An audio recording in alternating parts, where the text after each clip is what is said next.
آل سعود کو جب حکومت ملی تو انہوں نے سوچا کہ جہاں بھی کوئی بدعت ہو وہ ختم کیا جائے۔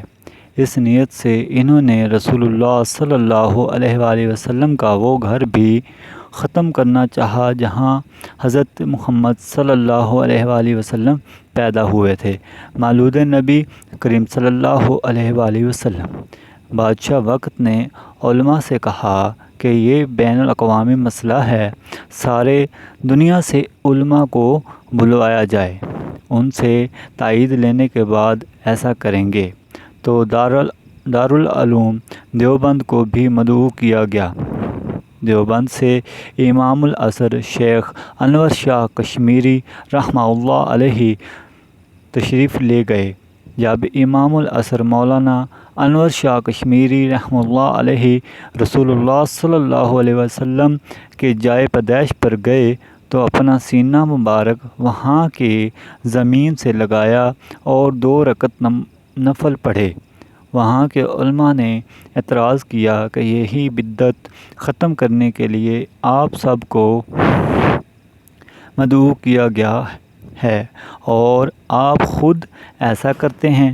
تو امام الازہر مولانا انور شاہ کشمیری رحمہ اللہ علیہ نے فرمایا، معراج کی رات حضرت جبرائیل علیہ السلام نے رسول اللہ صلی اللہ علیہ وآلہ وسلم کو ایک جگہ 2 رکعت نماز پڑھنے کا کہا۔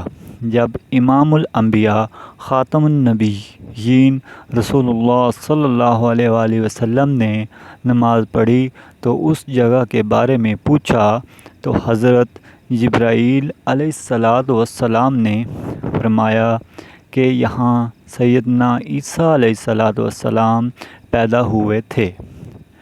پھر مولانا انور شاہ کشمیری رحمہ اللہ نے عرب علماء سے فرمایا کہ سیدنا عیسیٰ علیہ السلام کے جائے پیدائش اگر محترم ہو تو رسول اللہ صلی اللہ علیہ وآلہ وسلم کے جائے پیدائش مولود نبی کریم صلی اللہ علیہ وآلہ وسلم کیوں محترم نہیں؟